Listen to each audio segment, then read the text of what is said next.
Hello guys, કેમ છો? મજામાં ને? ઇન્ડોઆઈસમાં એકવાર ફરીથી આપ સૌનું સ્વાગત છે. આજનો આપણો પહેલો આર્ટિકલ અનલોફુલ એક્ટિવિટીઝ પ્રિવેન્શન એક્ટના બારામાં છે. યુપીએસસી, જીપીએસસી અને સ્પીપા ત્રણેય એક્ઝામ માટે મોસ્ટ ઇમ્પોર્ટન્ટ આર્ટિકલ છે. 2019માં જ આ અનલોફુલ એક્ટિવિટીઝ પ્રિવેન્શન એક્ટમાં એક અમેન્ડમેન્ટ પસાર કરવામાં આવ્યો છે અને આ જે અમેન્ડમેન્ટ છે તો ત્યાંથી જ એક્ઝામમાં ક્વેશ્ચન આવી શકે છે. તો હું તમને થોડો માહોલ બનાવીને ડિટેલમાં ઇન્ફોર્મેશન આપું છું કે અત્યારે આ અનલોફુલ એક્ટિવિટીઝ પ્રિવેન્શન એક્ટ ન્યૂઝમાં કેમ આવ્યો છે. તો જે નેશનલ ક્રાઇમ રેકોર્ડ બ્યુરો છે ને, national crime record bureau NCRB જેને આપણે શોર્ટમાં કહીએ છીએ, તો એના દ્વારા એના ડેટાના હિસાબથી આ અનલોફુલ એક્ટિવિટીઝ પ્રિવેન્શન એક્ટના તહેત 2016થી લઈને 2018 સુધી, એટલે કે 3 વર્ષમાં 2016, 17 અને 18 સુધી અનલોફુલ એક્ટિવિટીઝ પ્રિવેન્શન એક્ટના તહેત લગભગ 3005 જેટલા જે કેસ છે તો તેને દર્જ કરવામાં આવ્યા છે અને લગભગ 3974 જેટલા જે લોકો છે તો તેને આ અનલોફુલ એક્ટિવિટીઝ પ્રિવેન્શન એક્ટના તહેત અરેસ્ટ કરવામાં આવ્યા છે. તો આ ડેટા આપણી માટે ઇમ્પોર્ટન્ટ નથી કે ભાઈ કેટલા કેસ દર્જ થયા અને કેટલા લોકોને અરેસ્ટ કરવામાં આવ્યા. આપણી માટે ઇમ્પોર્ટન્ટ શું છે? આપણી માટે ઇમ્પોર્ટન્ટ છે unlawful activities prevention act. Direct જે પોલિટી સેક્શન છે તો ત્યાં યુપીએસસીની પ્રિલિમ એક્ઝામમાં, જીપીએસસી, સ્પીપા અને મેન્સ એક્ઝામમાં પણ આના વિશે ક્વેશ્ચન બની શકે છે. ખાસ કરીને આના અમેન્ડમેન્ટ વિશે જે ક્વેશ્ચન છે, આપણે ઇન્ડિયાના ફેડરલ સ્ટ્રક્ચર વિશે તમારે કંઈ પણ લખવાનું આવશે તો ત્યારે તમે આને કોટ કરી શકશો. બહુ જ ઇમ્પોર્ટન્ટ છે. અત્યારે હું તમને ડિટેલમાં ઇન્ફોર્મેશન આપીશ. તો જો સૌથી પહેલાં તો હું તમને એકદમ મારી રીતે સમજાવી દઉં કે આ અનલોફુલ એક્ટિવિટીઝ પ્રિવેન્શન એક્ટ કરવા શું માંગે છે. તો માની લો કે કોઈ પણ પ્રકારની ટેરરિસ્ટ એક્ટિવિટી થતી હોય અથવા તો જે પણ ટેરરિસ્ટ ઓર્ગેનાઇઝેશન બનતા હોય, જે રીતે તમે જૈશ એ મોહમ્મદ છે, લશ્કરે તોયબા છે, બરાબર છે, તો આ બધા જે ટેરરિસ્ટ ઓર્ગેનાઇઝેશનના તમે નામ સાંભળ્યા છે તો આ અનલોફુલ એક્ટિવિટીઝ પ્રિવેન્શન એક્ટના તહેત શું કરવામાં આવે છે? આ પ્રકારના જે પણ ટેરરિસ્ટ ઓર્ગેનાઇઝેશન હોય, જે રીતે લશ્કરે તોયબા છે, જૈશ એ મોહમ્મદ છે, તો આ બધાને શું કરી દેવામાં છે? બેન કરી દેવામાં છે. સમજી ગયા? આને અનલોફુલ એક્ટિવિટીઝ પ્રિવેન્શન એક્ટના તહેત આ બધા જે ઓર્ગેનાઇઝેશન છે તો એને બેન કરી દેવામાં આવે છે. એના સિવાય માની લો કે ભારત છે, ભારત તો એના ભાગલા પડવા માટે કોઈ પણ ઓર્ગેનાઇઝેશન સક્રિય હોય. તમને ખબર છે કે જમ્મુ એન્ડ કાશ્મીરની અંદર ઘણા બધા જે ઓર્ગેનાઇઝેશન હોય છે તો એને શું કરવામાં આવે છે? અનલોફુલ ડિક્લેર કરી દેવામાં આવે છે અને એને બેન કરી દેવામાં આવે છે. તો પહેલાં શું થતું હતું? જો હવે છે ને હું તમને એક માહોલ બનાવીને ઇન્ફોર્મેશન આપું છું. પહેલાં કેવું થતું હતું કે ફક્ત 2004માં એક અમેન્ડમેન્ટ પસાર કરવામાં આવ્યો હતો અને 2004ની પહેલાંની વાત કરું તો 2004ની પહેલાં કેવું હતું કે કોઈ પણ વ્યક્તિ માની લો કે ભારતથી અલગ થવા માટે, અલગાવવાદ માટેની કોઈ પણ કાર્ય કરતું હોય અથવા તો ભારતના ભાગલા પાડવા માટે કોઈ કાર્ય કરતું હોય તો એને અનલોફુલ એક્ટિવિટીઝ પ્રિવેન્શન એક્ટના તહેત બેન કરવામાં આવતું. ક્યાં સુધી? 2004 સુધી. પછી 2004માં એક અમેન્ડમેન્ટ પસાર કરવામાં આવ્યો. હવે અમેન્ડમેન્ટ કેવો પસાર કરવામાં આવ્યો કે 2004માં એવું નક્કી કરવામાં આવ્યું, બિલની એવી પ્રોવિઝન રાખવામાં આવી કે કોઈ પણ ઓર્ગેનાઇઝેશન હશે તો એને જે સરકાર છે તો સેન્ટ્રલ ગવર્મેન્ટ છે તો એ ટેરરિસ્ટ ઓર્ગેનાઇઝેશન તરીકે ઘોષિત કરી શકશે અને પછી એ જે ટેરરિસ્ટ ઓર્ગેનાઇઝેશન છે તો એની બધી એક્ટિવિટીને સરકાર શું કરી શકશે? બેન કરી શકશે. સમજી ગયા? તો 2004માં ટેરરિસ્ટ ઓર્ગેનાઇઝેશનની વાત હતી. પરંતુ પછી કેવો પ્રોબ્લેમ આવ્યો? જે રીતે માની લો કે ટેરરિસ્ટ ઓર્ગેનાઇઝેશન, મેં તમને કીધું કે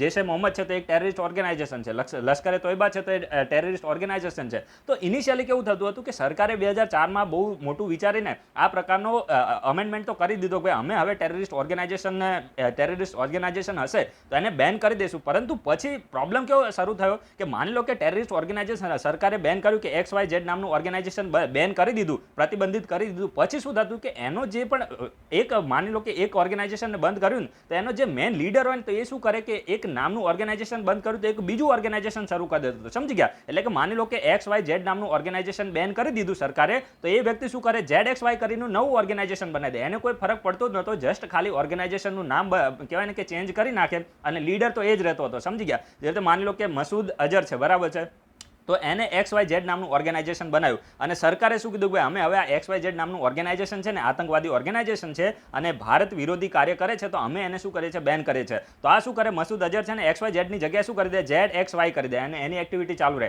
તો આ બધી વસ્તુ સરકારની નજરમાં આવી. પછી સરકારે 2019માં રિસન્ટલી, ખૂબ જ ઇમ્પોર્ટન્ટ સ્ટેટમેન્ટ આપું છું, 2019માં રિસન્ટલી સરકારે એક અમેન્ડમેન્ટ પસાર કર્યો કે આ જે વ્યક્તિ જે ટેરરિસ્ટ ઓર્ગેનાઇઝેશન છે તો એના નામ ચેન્જ કરી દેતા હતા અને ઓર્ગેનાઇઝેશનની જગ્યાએ હવે સરકારે શું નક્કી કર્યું કે અમે હવે ઓર્ગેનાઇઝેશનની સાથે જે વ્યક્તિઓ હશે તો એને પણ અમે ટેરરિસ્ટ તરીકે ઘોષિત કરી શકશું. એટલે કે માની લો કે મસૂદ અઝહર છે તો એના ઓર્ગેનાઇઝેશનને ટેરરિસ્ટ ઓર્ગેનાઇઝેશન ઘોષિત કરતા પહેલા એ વ્યક્તિને ટેરરિસ્ટ કરી દેવાનું કે ભાઈ અમે આ જે મસૂદ અઝહર નામનો વ્યક્તિ છે તો એને અમે આતંકવાદી માનીએ છીએ અને એને અમે શું કરીએ છીએ? બેન કરીએ છીએ. સમજી ગયા? એની દરેક એક્ટિવિટી છે તો એને સરકાર બેન કરી શકે છે. તો આ તમને ખબર પડી ગઈ કે વ્યક્તિ પહેલા ઓપોર્ચ્યુનિટીનો યુઝ કરીને ટેરરિસ્ટ ઓર્ગેનાઇઝેશન નામ ચેન્જ કરી દેતો હતો, એની જગ્યાએ હવે વ્યક્તિને ટેરરિસ્ટ ઘોષિત કરવાનો કરવાનો જે પાવર છે તો એ સેન્ટ્રલ ગવર્મેન્ટને આપવામાં આવે છે. તો આ અમેન્ડમેન્ટ સાથે મેં તમને કીધું. હવે હું તમને ઇનિશિયલી એકદમ બેઝિકથી ઇન્ફોર્મેશન આપું છું, જે મેન ઇમ્પોર્ટન્ટ જે એક્ઝામ માટે રેલેવન્ટ ઇન્ફોર્મેશન હતી મેં તમને આપી દીધી છે. હવે એક્ઝામના પ્રોસ્પેક્ટિવમાં જે લોકોને નોટ્સ બનાવી છે તો એની માટે હું તમને અહીંયા સમજાવી દઉં. તો જો ઇનિશિયલી આ જે એક્ટ છે તો એને 1967માં આ જે એક્ટ છે તો એને પસાર કરવામાં આવ્યો હતો, અને ઇન્ડિયાની અંદર જે પણ અનલોફુલ એક્ટિવિટીઝ માટે એસોસિએશન બનતા હોય તો એને એના પ્રિવેન્શન માટે આ જે એક્ટ છે તો એને પસાર કરવામાં આવ્યો હતો. અને આ જે એક્ટ છે તો એમાં સેન્ટ્રલ ગવર્મેન્ટને એબ્સોલ્યુટ પાવર આપવામાં આવે છે. એબ્સોલ્યુટ પાવર શા માટે આપવામાં આવે છે કે સેન્ટ્રલ ગવર્મેન્ટ પોતાના જે ઓફિશિયલ ગેજેટ છે તો એમાં કોઈ પણ પ્રકારની જે એક્ટિવિટી છે તો એને અનલોફુલ એક્ટિવિટી તરીકે ઘોષિત કરી શકે છે. ભારત વિરોધી કોઈ પણ પ્રકારની પ્રવૃત્તિ થતી હોય તો સેન્ટ્રલ ગવર્મેન્ટને એબ્સોલ્યુટ પાવર આપવામાં આવે છે. તો કોઈ પણ પ્રકાર જે પ્રવૃત્તિ છે તો એને કહેવાય ને કે અનલોફુલ પ્રવૃત્તિ તરીકે, અનલોફુલ એક્ટિવિટીઝ તરીકે ઘોષિત કરી શકે છે ઓફિશિયલ ગેજેટમાં. It has a death penalty and life imprisonment as the highest punishment. એટલે કે આ જે અનલોફુલ એક્ટિવિટીઝ પ્રિવેન્શન એક્ટ છે તો એમાં હાઈએસ્ટ જે પનિશમેન્ટ તરીકે વ્યક્તિને ડેથ પેનલ્ટી એટલે કે ફાંસીની સજા પણ સરકાર આપી શકે છે, અને એને લાઈફ ઇમ્પ્રિઝનમેન્ટ એટલે કે આજીવન કારાવાસની જે સજા છે તે પણ સરકાર આપી શકે છે હાઈએસ્ટ પનિશમેન્ટના તરીકે. બરાબર છે. The Unlawful Activities Prevention Act, both Indian and foreign national can be charged. યાદ રાખજો, ખૂબ જ ઇમ્પોર્ટન્ટ છે. અહીંયાથી જ સ્ટેટમેન્ટ બનશે. મેં તમને મસૂદ અઝહર કીધો ને તો એને પણ અનલોફુલ એક્ટિવિટીઝ પ્રિવેન્શન એક્ટના તહેત એને કહેવાય ને કે આ ટેરરિસ્ટ તરીકે સરકારે ઘોષિત કરેલો છે. પછી હાફિઝ સઈદ છે, પછી દાઉદ ઇબ્રાહિમ છે, તો બધાને સરકારે આતંકવાદી તરીકે ઘોષિત કરેલા છે. તો આ બધા કંઈ ઇન્ડિયાના નથી, સમજી ગયા? આ બધા ઇન્ડિયાના નથી. તો તમારે યાદ શું રાખવાનું છે કે સરકાર છે, ઇન્ડિયન ગવર્મેન્ટ છે, તો આ યુએપીએ તહેત ના સિર્ફ ઇન્ડિયાના લોકોને પરંતુ જે બહારના દેશના પણ જે પણ લોકો હોય તો એ લોકો ભારત વિરોધી કોઈ પણ કાર્ય કરતા હોય તો સરકાર એને અનલોફુલ એક્ટિવિટીઝ પ્રિવેન્શન એક્ટના તહેત એને ટેરરિસ્ટ તરીકે ઘોષિત કરી શકે છે. It will be applicable to the offenders in the same manner even if the crime is committed on the foreign land outside India. સમજી ગયા ને? કહેવા શું માંગે છે કે માની લો કે કોઈ પણ વ્યક્તિએ ભારત દેશની બહાર રહીને પણ કોઈ પણ ભારત વિરોધી પ્રવૃત્તિ કરી હોય તો એને એ વ્યક્તિ ભારતનો હોય એ જ રીતે એને પનિશમેન્ટ આપવામાં આવે છે. સમજી ગયા? એટલે કે સેમ જે પ્રોવિઝન છે તો એ લાગુ પડે છે, સેમ મેનરમાં એને પનિશમેન્ટ છે તો આપવામાં આવે છે. Under the unlawful activities prevention act, the investigating agency can file charge sheet in maximum 180 days after the arrest and duration can be extended further after intimating the court. સમજી ગયા? હવે આ કહેવા શું માંગે છે કે એક વખત અનલોફુલ એક્ટિવિટીઝ પ્રિવેન્શન એક્ટના તહેત કોઈ પણ વ્યક્તિને અરેસ્ટ કરી લીધો, એના પછી જે પણ ઇન્વેસ્ટિગેટિંગ એજન્સી, માની લો કે NIA છે, નેશનલ ઇન્વેસ્ટિગેટિંગ એજન્સી, તો વ્યક્તિને અરેસ્ટ કર્યા પછી મેક્સિમમ એ 180 દિવસ સુધી એ વ્યક્તિની અગેન્સ્ટમાં ચાર્જશીટને ફાઇલ કરી શકે છે. અને 180 દિવસ છે તો એનો ટાઈમ છે તો એને સરકાર વધારી પણ શકે છે, એ એજન્સી વધારી પણ શકે છે, પરંતુ એની માટે જે કોર્ટ છે તો એને ઇન્ટિમેટ કરવું પડે છે, જાણ કરવી પડે છે. સમજી ગયા? હવે આપણે અમેન્ડમેન્ટ અને ચેન્જીસની વાત કરીએ. મેં તમને કીધું ને કે 2019માં પણ અમેન્ડમેન્ટ લાવવામાં આવે છે. એની પહેલાં 2004માં અમેન્ડમેન્ટ લાવવામાં આવ્યો હતો. 2004 પહેલાં કેવું હતું? 2004 પહેલાં કોઈ પણ વ્યક્તિ માની લો કે ભારત વિરોધી કાર્ય કરે છે, ભારતને કહેવાય ને કે ભારતની અંદર અલગાવવાદ ફેલાવવાની કાર્ય કરે છે, ભારતને કહેવાય ને કે ભારતના ભાગલા પડવાની કાર્ય કરે છે, તો આવા વ્યક્તિને સરકાર અનલોફુલ એક્ટિવિટીઝ પ્રિવેન્શન એક્ટના તહેત શું કરતી હતી? બેન કરતી હતી. જેવી રીતે તમે ખાલિસ્તાન મુવમેન્ટનું નામ સાંભળ્યું હશે, બરાબર છે? ખાલિસ્તાન મુવમેન્ટ એ જે કહેવાય ને કે પંજાબ અને પંજાબની આસપાસનો જે એડજોઇનિંગ એરિયા છે તો અલગથી એક પોતાનો દેશ બનાવવા માંગે છે. તો એમાં આપણે વધારે ડિટેલ નહીં લઈએ, તમને બધાને આના વિશે ઇન્ફોર્મેશન હશે. તો આ બધા જે હતા જે ભારત વિરોધી ભારતમાં કહેવાય ને કે ભાગલા પાડવાનું કાર્ય કરતા હતા, તો ફક્ત એવા લોકોને જે સરકાર છે ને બેન કરતી હતી અનલોફુલ એક્ટિવિટીઝ પ્રિવેન્શન એક્ટના તહેત.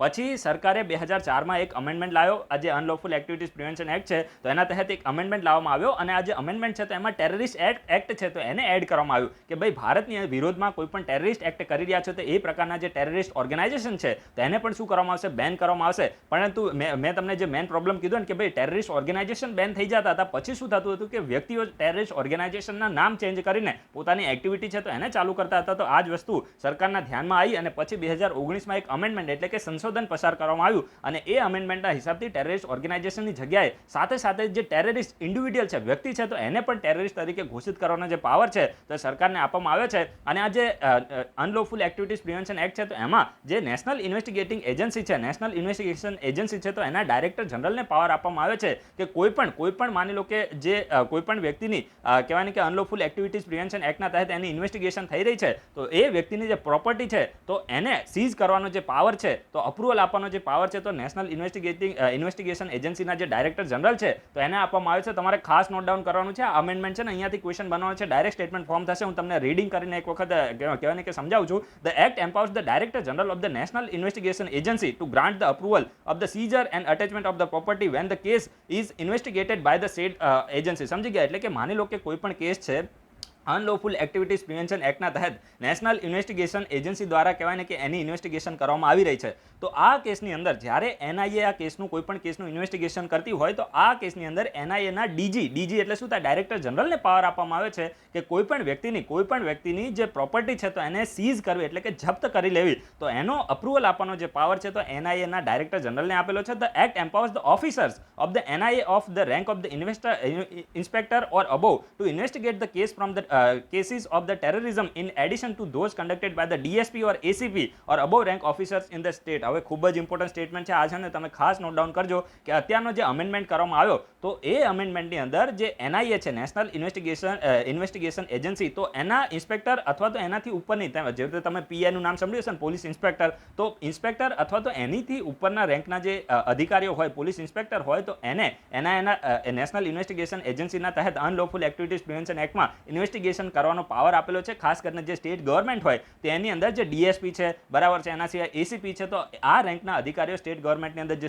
સ્ટેટ પોલીસ હોય તો એમાં જે અનલોફુલ એક્ટિવિટીઝ પ્રિવેન્શન એક્ટ છે તો એના તહેત ઇન્વેસ્ટિગેશન કરતા હોય છે. તો આ લોકોની સાથે સાથે જે કહેવાય ને કે એનઆઈએ છે તો એના પીઆઈ એટલે કે ઇન્સ્પેક્ટર અથવા તો એનાથી ઉપરના જે રેન્કના પોલીસ અધિકારીઓ હોય તો એને પણ ઇન્વેસ્ટિગેશન કરવાનો જે પાવર છે તો આ અમેન્ડમેન્ટ એક્ટના તહેત આપવામાં આવ્યો છે. તો આ તમે જે અમેન્ડમેન્ટ અત્યારે રિસેન્ટલી થયા એને ખાસ નોટ ડાઉન કરજો, એક્ઝામ માટે રેલેવન્ટ છે. અને આપણી આ જે સરકારે અમેન્ડમેન્ટ પસાર કર્યા તો એનું ઘણી બધી જે ઓપોઝિશન પોલિટિકલ પાર્ટી છે તો એનો વિરોધ પણ કરી રહી છે. વિરોધ શા માટે કરી રહી છે? કારણ કે તમને ખબર છે કે ક્યારેક જે સેન્ટ્રલ ગવર્મેન્ટ છે તો એના સેન્ટ્રલ ગવર્મેન્ટ કોઈ પણ વ્યક્તિ સેન્ટ્રલ ગવર્મેન્ટની વિરુદ્ધમાં જો અવાજ ઉઠાવે તો એ વ્યક્તિને કહેવાય ને કે સેન્ટ્રલ ગવર્મેન્ટ આ એક્ટ છે તો એનો મિસયુઝ કરીને એ વ્યક્તિનો અવાજ છે તો એને દબાવવાની કોશિશ પણ કરી શકે છે. કારણ કે મેં તમને ઉપર કીધું ને કે સરકારને એબ્સોલ્યુટ પાવર આપવામાં આવે છે, સેન્ટ્રલ ગવર્મેન્ટને એબ્સોલ્યુટ પાવર આપવામાં આવે છે કે સેન્ટ્રલ ગવર્મેન્ટ જે એક્ટિવિટીને ચાહે એ એક્ટિવિટીને અનલોફુલ એક્ટિવિટીઝ તરીકે ઘોષિત કરી શકે છે. તો અહીંયા એમ કહેવામાં આવે છે the law is often misuse and abuse, એટલે કે ઘણી વખત આ જે લો છે તો એનો મિસયુઝ પણ કરવામાં આવે છે, એનો અબ્યુઝ પણ કરવામાં આવે છે. The food B use against the political opponent and the civil society activist who speak against the government and the brand them as the terrorist. સમજી ગયા? એટલે માની લો કે કોઈ પણ સિવિલ સોસાયટીના એક્ટિવિસ્ટ હોય, બરાબર છે, તો એ જો સરકારની વિરુદ્ધમાં અવાજ ઉઠાવે અથવા તો કોઈ પણ પોલિટિકલ ઓપોનન્ટ હોય તો એનો અવાજને દબાવ હોય તો પણ સેન્ટ્રલ ગવર્મેન્ટ આ જે એક્ટ છે તો એનો મિસયુઝ કરી શકે છે. તમે આ બધી વસ્તુ લખી શકો છો. હવે જો ખૂબ જ ઇમ્પોર્ટન્ટ સ્ટેટમેન્ટ આવે છે કે આ જે ક્યાંક ને ક્યાંક જેવો પોલિટિકલ પાર્ટી છે તો આને ભારતનું જે ફેડરલ સ્ટ્રક્ચર છે તો એની પણ વિરુદ્ધ માને છે. કારણ કે આપણું જે 7th શેડ્યુલ છે તમે દરેક લોકોએ વાંચ્યું હશે, એમાં એક યુનિયન લિસ્ટ આવે છે, સ્ટેટ લિસ્ટ આવે છે અને કોન્કરન્ટ લિસ્ટ આવે છે. કોન્કરન્ટને આપણે શું કહીએ? સમવર્તી કહીએ ને, બરાબર છે. તો 7th શેડ્યુલમાં જે પોલીસ છે, તો એ કોનો સબ્જેક્ટ છે? તો સ્ટેટનો સબ્જેક્ટ છે. તમને ખબર છે કે અત્યારે સેન્ટ્રલ ગવર્મેન્ટે આ જે લો બનાવ્યો છે તો ક્યાંક ને ક્યાંક જે પોલીસ છે તો એનો જે પાવર છે તો એ સેન્ટ્રલ ગવર્મેન્ટ ખુદની પાસે લઈ રહી છે. તો એના હિસાબથી ક્યાંક ને ક્યાંક આનું કહેવાય ને કે ક્રિટિસિઝમ પણ થાય છે. પરંતુ મેં તમને પહેલાં પણ કીધું કે હવે જે એક્ટ પસાર કર્યો છે તો આની માટે તમારે જે પણ ઇમ્પોર્ટન્ટ પ્રોવિઝન હોય એને તમારે યાદ તો રાખવી જ પડશે. પરંતુ જો તમારે થોડું ક્રિટિકલી એનાલાઇઝ કરવાનું થાય તો તમે આ પ્રકારના પોઈન્ટને પણ થોડા લખી શકો છો કે ભાઈ આપણું જે ફેડરલ સ્ટ્રક્ચર છે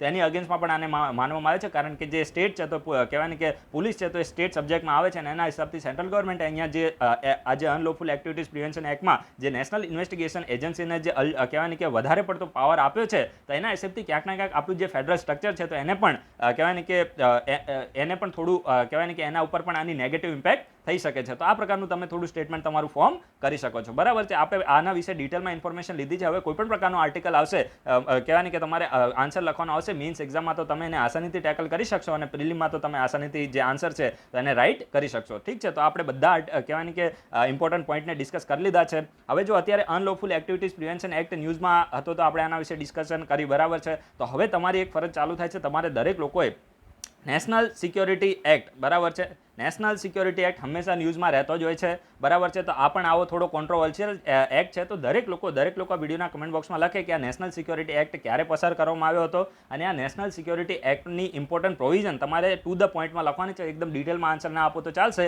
જસ્ટ ટુ ધ પોઈન્ટમાં તમારે છે ને આના ઇમ્પોર્ટન્ટ પોઈન્ટને લખી દેવાના છે કે આ એક્ટને ક્યારે લાવવામાં આવ્યો હતો અને આનો મેઇનલી મકસદ શું છે, બરાબર છે. થોડું તમે રિવિઝન કરજો કારણ કે ન્યૂઝમાં રહેતો હોય છે અને મેઇન્સમાં પણ આના વિશે ક્વેશ્ચન આવી શકે છે કારણ કે કોન્ટ્રોવર્શિયલ છે. તમારા જે વ્યૂ છે તો આ એક્ટના ઉપર પૂછાઈ શકે છે. તો દરેક લોકો રિવિઝન કરવાની કોશિશ કરજો. હવે જે લોકોના એફર્ટથી આપણી જે ચેનલ ચાલે છે તો ફ્યુચર આઈએએસ આઈપીએસ ડીસીના આપણે નામ છે તો એને રેકગ્નાઇઝ કરી દઈએ. તો હિના ગોસ્વામીએ સૌથી પહેલા આન્સર આપ્યો છે, પછી ઉર્વી જાડેજા છે, ચિંતન મહેતા છે, સુકૃતિ રાઠવા છે, હિરલ વી, વિજય વાલા, અશ્વિન રાણા, વનરાજસિંહ ચાવડા, કોમલ જોશી, અનિત પટેલ, વિજય અનવાદિયા, રીદમ પટેલ, ભૂમિકા મહેરિયા, દક્ષ, ઉર્વિશ ભુવા, શાંતિ ઓદેદરા, ભૂમિકા મેરાની, પ્રિયા મદાકે, કીર્તિ જાદવ, માનસી વ્યાસ, રુચિન પટેલ, ભૂમિ ડગારા, નિસર્ગ રાવલિયા, પરેશ મોઢવાડિયા, વિરલ પ્રજાપતિ, અલ્લુ વૈલાક અને મોનિલ પટેલ. તો આ બધા આપણા રિસ્પેક્ટેડ મેમ્બરે ખૂબ જ ડિટેલમાં આન્સર આપેલા છે. બીજા લોકોને પણ હું મોટિવેટ કરીશ કે તમે લોકો પણ આન્સર આપવાનો પ્રયત્ન કરો. જેટલું તમે પાર્ટિસિપેટ કરશો એટલું આપણને બધાને મજા આવશે અને તમને પણ હંમેશા યાદ રહેશે. વિડીયોના ડિસ્ક્રિપ્શન બોક્સમાં આપણું જે ઇન્સ્ટાગ્રામ અકાઉન્ટ છે, ટેલિગ્રામ ચેનલ છે, વોટ્સઅપ ગ્રુપ છે, ટ્વિટર અકાઉન્ટ છે અને ફેસબુક પેજ છે, તો બધા સોશિયલ મીડિયા પ્લેટફોર્મની લિંક આપી છે. ત્યાંથી પણ તમે ઇન્ડોએસ સાથે જોઈન થઈ શકો છો. એમાં વોટ્સઅપ ગ્રુપ તો ભવિષ્યમાં બંધ થઈ જવાના છે, એટલે ટેલિગ્રામમાં જોઈન થશો, ઇન્સ્ટાગ્રામમાં જોઈન થશો તો ચાલી જશે, બરાબર છે. અને હું ફેસબુકમાં પણ એક્ટિવ નથી, એટલે ત્યાં પણ તમે જોઈન નહીં થાવ તો ચાલશે, ખોટો તમારો ટાઈમ બગડશે. હવે જે નેક્સ્ટ આર્ટિકલ છે તો તે બિઝનેસ એડવાઇઝરી કમિટીના બારામાં છે. તમે પોલિટીમાં લક્ષ્મીકાંતની બુકમાં આના વિશે વાંચ્યું હશે, એક્ઝામ માટે રેલેવન્ટ થાય છે. અને અત્યારે જે business advisory committee of the Lok Sabha છે તો ન્યૂઝમાં આવી છે, તો આના વિશે હું તમને ડિટેલમાં ઇન્ફોર્મેશન આપવાનો છું. તો જો અત્યારે આ બિઝનેસ એડવાઇઝરી કમિટી ન્યૂઝમાં કેમ આવી છે, તો અત્યારે તમને ખબર છે કે લોકસભા અને જે રાજ્યસભા છે તો એનું મોન્સૂન સેશન ચાલી રહ્યું છે. તો આ જે business advisory committee of the Lok Sabha છે તો આ મોન્સૂન સેશનમાં સરકારના જે ઇમ્પોર્ટન્ટ લેજિસ્લેટિવ બિઝનેસ છે એના સિવાય જે અધર જે ઓનગોઈંગ ઇસ્યુ છે તો એના વિશે ડિસ્કશન કરવા માટે આ બિઝનેસ એડવાઇઝરી કમિટી છે તો લોકસભાની મળી હતી, તો એ તો ડિસ્કશન કરશે અને ચા પાણી પીને છૂટા થશે. પરંતુ આપણું કામ અહીંયા શરૂ થાય છે કે આ બિઝનેસ એડવાઇઝરી કમિટી શું છે, બરાબર છે. એના સિવાય આના પ્રેસિડેન્ટ કોણ હોય છે અને આની અંદર કેટલા મેમ્બર હોય છે અને આની આ જે બિઝનેસ એડવાઇઝરી કમિટી છે તો પહેલી વખત ક્યારે ગઠિત કરવામાં આવી હતી અને દર વર્ષે ક્યારે આને ગઠિત કરવામાં આવે છે. એક્ઝામ માટે આપણી માટે આટલા પોઈન્ટ ઇમ્પોર્ટન્ટ થાય છે, તો અત્યારે હું તમને આના વિશે ડિટેલમાં ઇન્ફોર્મેશન આપવાનો છું. તો જો સૌથી પહેલાં તમારે યાદ શું રાખવાનું છે કે જે લોકસભાની બિઝનેસ એડવાઇઝરી કમિટી છે, business advisory committee of the Lok Sabha, તો એના પ્રેસિડેન્ટ કોણ હોય છે, એના ચેરમેન કોણ હોય છે, તો એના ચેરમેન હોય છે લોકસભાના સ્પીકર, બરાબર છે. લોકસભાના સ્પીકર આના એક્સ ઓફિશિયો કોણ હોય છે, પ્રેસિડેન્ટ હોય છે. એટલે કે જે વ્યક્તિ લોકસભાનો સ્પીકર હોય, લોકસભાનો સ્પીકર જે વ્યક્તિ હોય તો એ વ્યક્તિ business advisory committee of the Lok Sabha છે તો એનો પણ સ્પીકર હોય છે, તો એને એક્સ ઓફિશિયો કહેવાય, સમજી ગયા. તો અત્યારે કોણ છે તો ઓમ બિરલા એ લોકસભાના સ્પીકર છે, તો એમની જ અધ્યક્ષતામાં જે બિઝનેસ એડવાઇઝરી કમિટી છે તો એની મીટિંગ હેલ્ડ થઈ હતી. The business advisory committee of the Lok Sabha consist of the 15 member. આ તમે ખાસ નોટ ડાઉન કરજો, 15 મેમ્બરની આ કમિટી છે. ક્વેશ્ચન અહીંયાથી જ આવશે, બરાબર છે. આમાં 21 મેમ્બર કરી દે તો તમે કન્ફ્યુઝ થઈ જાઓ, એટલે તમારે યાદ શું રાખવાનું છે, 15 મેમ્બરની આ કમિટી છે અને આને કોણ પ્રિસાઇડ કરે છે તો લોકસભાના સ્પીકર છે, તો આને પ્રિસાઇડ કરે છે. The business advisory committee was constituted on the first time on 14 July 1952. તો પહેલી વખત આ જે કમિટી છે તો એને ક્યારે કોન્સ્ટિટ્યુટ કરવામાં આવી હતી, તો 1952માં કમિટીને કોન્સ્ટિટ્યુટ કરવામાં આવી હતી. ડેટ તમારે યાદ રાખવાની જરૂર નથી, પહેલાં ક્યારે આને કોન્સ્ટિટ્યુટ કરવામાં આવી હતી, 1952માં. એના પછી ઇમ્પોર્ટન્ટ પોઈન્ટ એ છે કે આના જે મેં તમને ઉપર 15 મેમ્બર કીધા, તો આ મેમ્બરને કોના દ્વારા નોમિનેટ કરવામાં આવે છે, તો આપણે તમારે યાદ રાખવાનું છે કે જે બિઝનેસ એડવાઇઝરી કમિટી છે તો એના જે મેમ્બર છે તો એને સ્પીકર દ્વારા નોમિનેટ કરવામાં આવે છે. તો આ પોઈન્ટ પણ તમે નોટ ડાઉન કરજો, કોના દ્વારા નોમિનેટ કરવામાં આવે છે, તો સ્પીકર દ્વારા નોમિનેટ કરવામાં આવે છે. In practice the new committee after being nominated by the speaker is constituted and assumes the office in the first week of the June every year. યાદ રાખજો, ખૂબ જ ઇમ્પોર્ટન્ટ છે કે જે પણ કમિટી છે, જે બિઝનેસ એડવાઇઝરી કમિટીના જે પણ મેમ્બરને જે સ્પીકર દ્વારા નોમિનેટ કરવામાં આવે છે તો દર વર્ષે આની પહેલી મીટિંગ ક્યારે થાય છે, તો જૂન મહિનાના પહેલા વીકમાં આની મીટિંગ થાય છે. તો આ તમને ખબર પડી કે the committee generally meets at the beginning of the each session and thereafter as and when necessary. સમજી ગયા, એટલે કે માની લો કે જે પણ બજેટ સેશન શરૂ થવાનું હોય તો એની શરૂઆતમાં જે કમિટી છે તો એ મળે છે. એના સિવાય માની લો કે વિન્ટર સેશન છે, મોન્સૂન સેશન છે, તો આ જે પણ સેશન પાર્લામેન્ટના શરૂ થવાનો હોય તો એની શરૂઆતમાં જે આ કમિટી છે તો એ મળે છે. અને એના સિવાય જ્યારે પણ જરૂર પડે તો ત્યારે પણ આ કમિટી છે તો એ મળી શકે છે. એટલે હવે યુપીએસસી તમને કન્ફ્યુઝ કરવાય ને તો યુપીએસસી તમને આ પ્રકારનું સ્ટેટમેન્ટ આપી શકે છે, બિઝનેસ એડવાઇઝરી કમિટી છે તો એ ફક્ત ને ફક્ત જે સેશનની શરૂઆતમાં જ મળે છે. તો આ સ્ટેટમેન્ટ કેવું હશે, રોંગ હશે. જ્યારે પણ જરૂર પડે ત્યારે પણ આ કમિટી છે તો એ મળી શકે છે. The function of the committee is to recommend the time that should be allotted for the discussion of such a government, legislative and other business as a speaker in consultation with the leader of the house may direct to be referred to the committee. સમજી ગયા, એટલે આ કમિટીનું mainly મકસદ શું છે, તો જો committee માની લો કે જે સદન છે, જે હાઉસ છે, તો એની અંદર કોઈ પણ ગવર્મેન્ટનો બિઝનેસ છે, કોઈ પણ ગવર્મેન્ટનું બિલ છે તો એના ઉપર ડિસ્કશન કરવા માટે કેટલો ટાઈમ અલોકેટ કરો, બરાબર છે. માની લો કે સરકાર દ્વારા કોઈ બિલ લાવવામાં આવ્યું તો એ બિલ ઉપર ડિસ્કશન કરવી છે તો ડિસ્કશન કેટલા ટાઈમ સુધી કરવી, તો એ ટાઈમ જે અલોકેટ કરવાની, જે રેકમેન્ડેશન દેવાનું જે કાર્ય છે તો આ જે બિઝનેસ એડવાઇઝરી કમિટી છે તો એના દ્વારા કરવામાં આવે છે. એના સિવાય એઝ એન્ડ વેન જે પણ એમને ફંક્શન આપવામાં આવે તો તો એ ફંક્શન પણ આ બિઝનેસ એડવાઇઝરી કમિટી દ્વારા કરવામાં આવે છે. The committee on its own initiative may also recommend to the government to bring forward particular subject for the discussion in the house and recommend allocation of the time for such a discussion. સમજી ગયા? એટલે આ કહેવા શું માંગે છે કે committee પોતાના ખુદના ઇનિશિયેટિવ ઉપર સરકારને રેકમેન્ડ કરી શકે છે કે ભાઈ તમે છે ને સરકાર તમે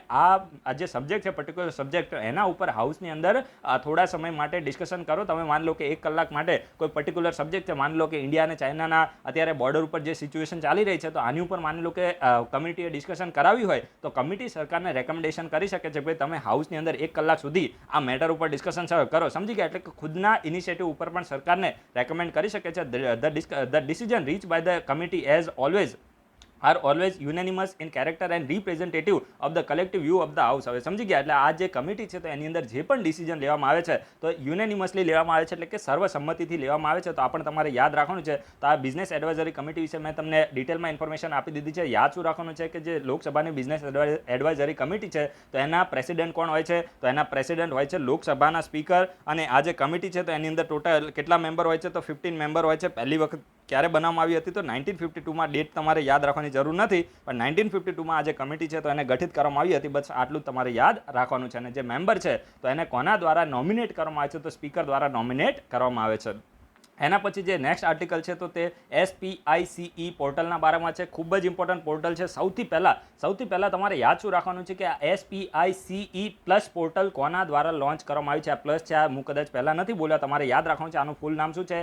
SPICE પ્લસ પોર્ટલ. તો આ કોના દ્વારા લોન્ચ કરવામાં આવ્યું છે? આ જ તમારે યાદ રાખવાનું છે. મિનિસ્ટ્રી ઓફ કોર્પોરેટ અફેર્સ દ્વારા. ખાસ નોટ ડાઉન કરજો, અહીંયાથી જ ક્વેશ્ચન આવશે. હું ગેરંટી મારીને કહું છું GPSC UPSC ગમે ત્યાં ક્વેશ્ચન આવશે તો અહીંયાથી જ ક્વેશ્ચન આવશે કે SPICE પ્લસ પોર્ટલ રિસન્ટલી ન્યૂઝમાં હતું તો આ પોર્ટલને કોના દ્વારા લોન્ચ કરવામાં આવ્યું છે? તો મિનિસ્ટ્રી ઓફ કોમર્સ દ્વારા મિનિસ્ટ્રી ઓફ કોર્પોરેટ અફેર્સ દ્વારા આ જે પોર્ટલ છે તો એને લોન્ચ કરવામાં આવ્યું છે. અને આ પોર્ટલનો મેઇનલી મકસદ શું છે? તો આ પોર્ટલનો મેઇનલી મકસદ ઇન્ડિયાની અંદર જે ઇઝ ઓફ ડુઇંગ બિઝનેસ છે તો એને બઢાવવા માટે, એને વધારવા માટે આ જે પોર્ટલ છે તો એને મિનિસ્ટ્રી ઓફ કોર્પોરેટ અફેર્સ દ્વારા લોન્ચ કરવામાં આવ્યું છે. તો દરેક લોકો નોટ ડાઉન કરી લેજો. બસ આટલું જ ઇમ્પોર્ટન્ટ છે. અત્યારે ન્યૂઝમાં કેમ આવ્યું છે? તો આપણા union minister of corporate affairs છે તો તેમના દ્વારા લોકસભામાં આ SPICE પ્લસ પોર્ટલ છે તો એના વિશે ઇન્ફોર્મેશન આપવામાં આવી છે. એટલા જ માટે આ પોર્ટલ એક્ઝામ માટે રેલેવન્ટ થાય છે. તો જો આ જે પોર્ટલ છે તો ક્યારે ઇફેક્ટિવ થશે? તો 23મી ફેબ્રુઆરી 2020થી આ જે પોર્ટલ છે તો ઇફેક્ટિવ છે. બરાબર છે? તો આપણે આ ડેટને બધું યાદ રાખવાની જરૂર નથી. જસ્ટ મકસદ તમારે શું યાદ રાખવાનું છે કે આ પોર્ટલને શા માટે લોન્ચ કરવામાં આવ્યું છે? તો ઇન્ડિયાની અંદર જે ઇઝ ઓફ ડુઇંગ બિઝનેસ છે તો એને કહેવાય કે વધારવા માટે, ઇઝ ઓફ ડુઇંગ બિઝનેસ છે તો એને વધારવા માટે આ જે પોર્ટલ છે તો એને શરૂ કરવામાં આવ્યું છે. અને આ પોર્ટલની અંદર ગવર્મેન્ટની 3 મિનિસ્ટ્રી અને ડિપાર્ટમેન્ટ છે. બરાબર છે? કઈ મિનિસ્ટ્રી અને ડિપાર્ટમેન્ટ એ પણ તમને કહી દઉં. મિનિસ્ટ્રી ઓફ કોર્પોરેટ અફેર્સ છે, એના સિવાય મિનિસ્ટ્રી ઓફ લેબર છે, અને ડિપાર્ટમેન્ટ ઓફ રેવન્યુ જે મિનિસ્ટ્રી ઓફ ફાઇનાન્સમાં આવે છે એ. એના સિવાય એક સ્ટેટ ગવર્મેન્ટ છે મહારાષ્ટ્ર, અને વેરિયસ બેંક છે. તો બધાની જે સર્વિસ છે તો એને ફક્ત એક જ પ્લેટફોર્મ ઉપર લાવી દેવામાં આવે છે. સમજી ગયા? અત્યારે મેં તમને SPICE પ્લસ કીધું ને તો આ શું છે કે ગવર્મેન્ટની 3 મિનિસ્ટ્રી અને ડિપાર્ટમેન્ટ, એના સિવાય એક સ્ટેટ ગવર્મેન્ટ મહારાષ્ટ્ર અને વેરિયસ જે ગવર્મેન્ટ છે તો એને શું કરી દેવામાં આવ્યું છે? એક જ પ્લેટફોર્મ ઉપર લાવી દેવામાં આવ્યું છે. એટલે કે માની લો કે કોઈપણ વ્યક્તિએ બિઝનેસને શરૂ કરવો છે, તો એને વારંવાર કોઈપણ મિનિસ્ટ્રી છે તો ડિપાર્ટમેન્ટ છે તો એના ધક્કા ખાવા પડતા હોય છે, અપ્રુવલ લેવા પડતા હોય છે, બેંકમાં જવું પડતું હોય છે. તો આ બધી વસ્તુને એલિમિનેટ કરવા માટે એક જ પ્લેટફોર્મ ઉપર બધી સર્વિસ અવેલેબલ થાય. આ બધી મોટી વાતો છે, અહીંયાથી ક્વેશ્ચન નહીં આવે. જસ્ટ તમારી ઇન્ફોર્મેશન માટે છે કે આ શા માટે શરૂ કરવામાં આવ્યું. મેં તમને ઉપર શરૂઆતમાં કીધું ને, ત્યાંથી જ ક્વેશ્ચન બનવાનો છે કે ભાઈ SPICE પ્લસ પોર્ટલ કોને લોન્ચ કર્યું? તો મિનિસ્ટ્રી ઓફ કોર્પોરેટ અફેર્સ. અને શાની માટે છે? તો ઇઝ ઓફ ડુઇંગ બિઝનેસને વધારવા માટે. એના સિવાય કશું પણ ઇમ્પોર્ટન્ટ નથી. આ બધી મોટી વાતો છે. જસ્ટ તમારી ઇન્ફોર્મેશન માટે છે કે આ પોર્ટલ શું કરશે. સમજી ગયા? તો માની લો કે જે પણ વ્યક્તિ વારંવાર બેંકમાં એમાં ધક્કા ખાવા પડતા હોય ને કહેવાય ને કે અમુક વખતે થોડી બ્રાઇબ પણ દેવી પડતી હોય છે, તો આ બધી વસ્તુને એલિમિનેટ કરવા માટે એક જ જગ્યા ઉપર બધી જે સર્વિસ છે ગવર્મેન્ટના 3 મિનિસ્ટ્રી, ડિપાર્ટમેન્ટ અને જે એક કહેવાય ને કે સ્ટેટ ગવર્મેન્ટ અને જે બેંકની સર્વિસ છે તો એક જ પ્લેટફોર્મ ઉપર અવેલેબલ હશે. તો એ જ મકસદથી આને શરૂ કરવામાં આવ્યું છે. ઇન્ડિયામાં ઇઝ ઓફ ડુઇંગ બિઝનેસ વધે એ માટે. બરાબર છે? એના પછી જે નેક્સ્ટ આર્ટિકલ છે તો તે institute of teaching and research in Ayurveda bill 2020ના બારામાં છે. હવે આ જે બિલ છે તો પાર્લામેન્ટના બંને સદન છે, લોકસભા અને રાજ્યસભા, તો બંનેમાંથી આ પસાર કરી દેવામાં આવ્યું છે. અને એટલા જ માટે ઇમ્પોર્ટન્ટ થાય છે અને આપણી માટે ગુજરાત માટે ખૂબ જ ઇમ્પોર્ટન્ટ છે. GPSCની કોઈ પણ એક્ઝામ હશે ને, હવે હું ગેરંટી મારીને કહું છું, PI, STI અને GPSC ક્લાસ 1-2 આ 3માંથી એક એક્ઝામમાં GPSCની એક્ઝામ લેવાશે. આમાંથી ક્વેશ્ચન જોવા મળવાનો છે. કારણ કે આ જે institute of teaching and research in Ayurveda છે આ બિલના તહેત ઇન્ડિયાની અંદર એક આપણું જે ગુજરાત છે તો એની અંદર ઇન્સ્ટિટ્યૂટ સેટઅપ કરવાનું છે, એટલા જ માટે આપણી માટે ઇમ્પોર્ટન્ટ થાય છે. તો આ જે બિલ છે તો લોકસભા અને રાજ્યસભા બંનેમાંથી પસાર થઈ ગયું છે. The bill paves the way to establish a state of the art Ayurveda institute called the institute of teaching and research in Ayurveda at Jamnagar. હવે ઇમ્પોર્ટન્ટ થઈ જાય છે આપણું જે ગુજરાતનું જામનગર છે તો એના અંદર ગુજરાતના જામનગરમાં એક state of the art Ayurvedic institute જેનું નામ છે institute of teaching and research in Ayurveda, તો આ જામનગરમાં એસ્ટાબ્લિશ કરવાનું છે. ખાસ નોટ ડાઉન કરજો, ક્વેશ્ચન અહીંયાથી જ આવવાનો છે કે આ જે બિલ પસાર થયું institute of teaching and research in Ayurveda bill 2020, તો એના તહેત જે institute of teaching and research in Ayurveda છે તો એને ક્યાં સેટઅપ કરવાનું છે, તો ગુજરાતના જામનગરમાં સેટઅપ કરવાનું છે. State of the art Ayurveda institute હશે તો સમજી ગયા. અને આ એક નેશનલ જે ઇન્સ્ટિટ્યૂટ છે તો ઇન્સ્ટિટ્યુશન ઓફ નેશનલ ઇમ્પોર્ટન્સનો આને ટેગ આપવામાં આવશે. યાદ રાખજો, આ ઇમ્પોર્ટન્ટ થઈ જાય છે કે આ ગુજરાતની અંદર જે institute of teaching research in Ayurveda setup થશે તો એને ઇન્સ્ટિટ્યુશન ઓફ નેશનલ ઇમ્પોર્ટન્સનો આને ટેગ આપવામાં આવશે. અને આ જે આયુષ સેક્ટર છે, આયુષ સેક્ટર આયુર્વેદા, યુનાની, પછી જે કહેવાય ને કે સિદ્ધા છે અને હોમિયોપેથી આનું ફૂલ ફોર્મ થાય છે. તો આ આયુષ સેક્ટરની અંદર પહેલું એવું ઇન્સ્ટિટ્યૂટ હશે જેને ઇન્સ્ટિટ્યુશન ઓફ નેશનલ ઇમ્પોર્ટન્સનું સ્ટેટસ આપવામાં આવ્યું છે. It will be establish by conglomerating the presently existing Ayurveda institute at Gujarat Ayurvedic university campus Jamnagar. એટલે કે જે જામનગરમાં જે ગુજરાત આયુર્વેદિક યુનિવર્સિટીનું કેમ્પસ છે તો ત્યાં જે વેરિયસ ઇન્સ્ટિટ્યૂટ જોવા મળે છે તો એનું કોંગ્લોમરેટિંગ કરીને, એટલે કે એનું કોંગ્લોમરેટ એટલે શું થાય, સંગઠન કેવું આપણે કંઈ કહીએ ને, એટલે બધાને સાથે જોડીને આ જે institute of teaching and research in Ayurveda છે તો એને સેટઅપ કરવામાં આવશે. ખાસ ઇમ્પોર્ટન્ટ છે, યાદ રાખજો, ગુજરાતના જામનગરમાં છે અને જીપીએસસીમાં અહીંયાથી ક્વેશ્ચન આવવાની સંભાવના ખૂબ જ વધારે છે. એના પછી જે નેક્સ્ટ આર્ટિકલ છે તો તે Indian brain templates and Indian brain એટલાસના બારામાં છે. એક્ઝામ માટે રેલેવન્ટ થાય છે. આ ઇમ્પોર્ટન્ટ છે. કોના દ્વારા ઇન્ડિયન બ્રેન ટેમ્પલેટને બનાવવામાં આવ્યું છે તમારે ખાસ નોટ ડાઉન કરવાનું છે. અત્યારે ન્યૂઝમાં કેમ આવ્યું એના વિશે હું થોડી ઇન્ફોર્મેશન આપી દઉં. તો જો ખાસ કરીને જે ન્યુરોલોજીસ્ટ છે, એના સિવાય ન્યુરો સર્જન છે અને જે સાયકેટ્રિસ્ટ છે, તો આ બધા ખાસ કરીને પોતાના જે પેશન્ટ આવશે તો એ લોકોનું જે બ્રેન છે એ લોકોનું પોતાના જે પેશન્ટ એમની પાસે આવશે. કોની પાસે? ન્યુરોલોજીસ્ટ, એના સિવાય ન્યુરો સર્જન અને સાયકેટ્રિસ્ટ પાસે જે પણ પેશન્ટ આવશે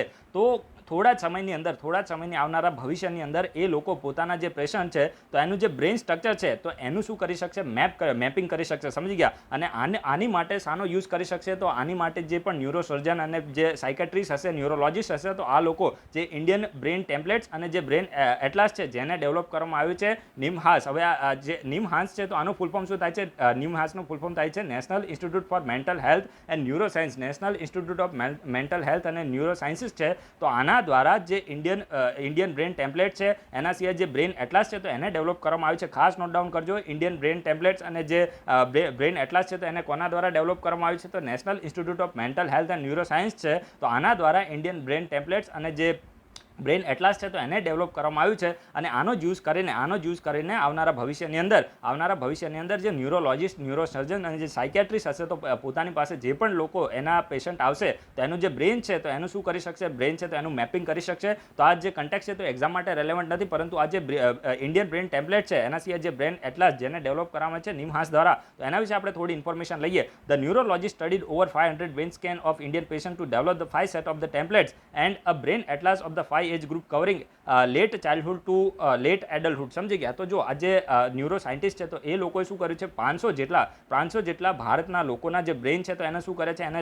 સ્કેન કર્યા છે અને એના પછી જે ઇન્ડિયન બ્રેન ટેમ્પલેટ છે તો એ બનાવ્યા છે. અને આ જે ઇન્ડિયન બ્રેન ટેમ્પલેટ બન્યા તો એમાં ખાસ કરીને જે આના 5 જેટલા સેટ બનાવવામાં આવે છે. આ બધી મોટી વાતો છે, અહીંયાથી ક્વેશ્ચન નહીં આવે. ક્વેશ્ચન મેં તમને કીધું ને કે આ ઇન્ડિયન બ્રેન ટેમ્પલેટ કોના દ્વારા બનાવવામાં આવે છે ત્યાંથી જ ક્વેશ્ચન બનાવવાના છે. આવું તમને જસ્ટ વધારાની ઇન્ફોર્મેશન આપું છું કારણ કે થોડી વધારે ઇન્ફોર્મેશન પણ તમારી પાસે હોવી જોઈએ. તો કહેવાય ને કે જે 500 જેટલા જે બ્રેન છે તો એને સ્કેન કરવામાં આવ્યા છે અને 5 જેટલા સેટમાં જે ટેમ્પલેટ છે તો એને બનાવવામાં આવે છે બ્રેનના, બરાબર છે. અને 5 એજ ગ્રુપમાં છે, લેટ ચાઇલ્ડહુડથી લઈને લેટ એડલ્ટહુડ એટલે કે 60 વર્ષ સુધીના જે લોકો છે તો એના 5 જેટલા બ્રેનના ટેમ્પલેટ બનાવવામાં આવે છે. While some countries have their own scale to measure the brain, the Indian scientist are still dependent on the Caucasian brain template. હવે જો તમને ખબર છે કે વેરિયસ પ્રકારની હ્યુમનની રેસ હોય છે, બરાબર. તમે કોકેશિયન રેસ નામ સાંભળ્યું હશે, પછી મોંગોલોઇડ છે, પછી નિગ્રોઇડ છે, ઓસ્ટ્રોલોઇડ છે, તો આ બધું તમે સાંભળ્યું હશે, બરાબર છે. તો મોટા ભાગની જે કન્ટ્રી છે, બરાબર છે, અમુક જે કન્ટ્રી છે તો એમને બ્રેન માટે ખુદના સ્કેલ છે, બરાબર છે, તો એને ડેવલપ કરે છે. પરંતુ ભારત હજુ પણ જે કોકેશિયન બ્રેન છે તો એના ટેમ્પલેટ ઉપર ડિપેન્ડ